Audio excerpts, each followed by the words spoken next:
Kodura Kooking episode 42. இன்னைக்கு நம்ம பார்க்க போகிறது தட்டுவடை. இதை பருத்தித்துறைவடைன்னு சொல்லிக்கலாம், இல்லை எப்படி வேணால் சொல்லிக்கலாம். நம்ம வைக்கிறது தானே பேர்.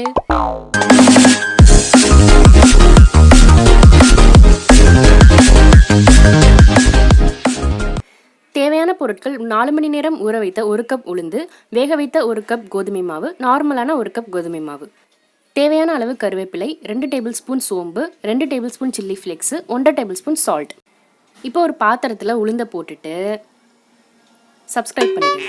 அடுத்தபடியாக நம்ம எடுத்து வச்சுருந்த 2 கோதுமை மாவையும் போட்டுடணும். அதாவது வேக வைத்தது வேக வைக்காதது ரெண்டுமே போட்டுடணும். போட்டுட்டு அதுக்கப்புறமா எடுத்து வச்சுருந்த சோம்பையும் ஆட் பண்ணிக்கோங்க, சில்லி ஃப்ளேக்ஸையும் ஆட் பண்ணிக்கோங்க, கருவேப்பிலையும் ஆட் பண்ணிக்கோங்க, மிஞ்சி இருக்கிற சால்ட்டையும் ஆட் பண்ணிக்கோங்க.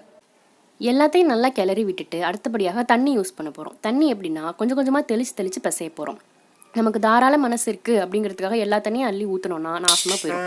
அதனால் கொஞ்சம் கொஞ்சமாக தெளித்து சப்பாத்தி பதத்தை கொண்டு வர போகிறோம். எதுங்க அந்த சப்பாத்தி பதம் அப்படின்னு கேட்டிங்கன்னா, இதுதான் அந்த சப்பாத்தி பதம். என்னடா அது சமைச்சிட்டு இருக்கும்போது பாதியில் கையை சானிடைஸ் பண்ணுறாங்கன்னு யோசிக்கக்கூடாது. ஏன்னா அது எண்ணெய். கையில் கொஞ்சம் எண்ணெய் தேய்ச்சிட்டு கொஞ்சம் கொஞ்சமாக மாவு எடுத்து இந்த மாதிரி தட்டி வச்சுக்கோங்க. எண்ணெய் எதுக்காகனா அப்போ தான் மாவு கையில் ஒட்டாது. ஸோ எல்லா மாவையும் இந்த மாதிரி தட்டி தட்டி வச்சுக்கோங்க. இதுதான் அந்த எல்லாத்தையும் தட்டினது.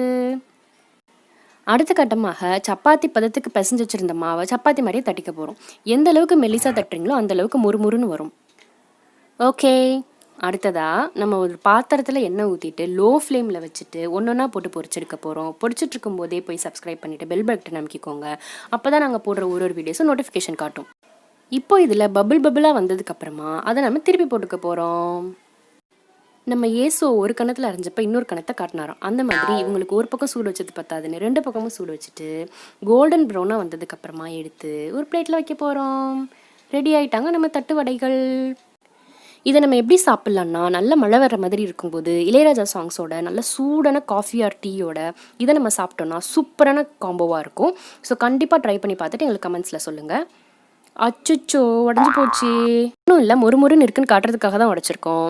தேங்க்ஸ் ஃபார் வாட்சிங். வீடியோ பிடிச்சிருந்துச்சுன்னா லைக் பண்ணுங்கள், ஷேர் பண்ணுங்கள், கமெண்ட் பண்ணுங்கள். மறக்காமல் சப்ஸ்கிரைப் பண்ணிவிட்டு பெல் ஐக்கானை ப்ரெஸ் பண்ணிக்கோங்க.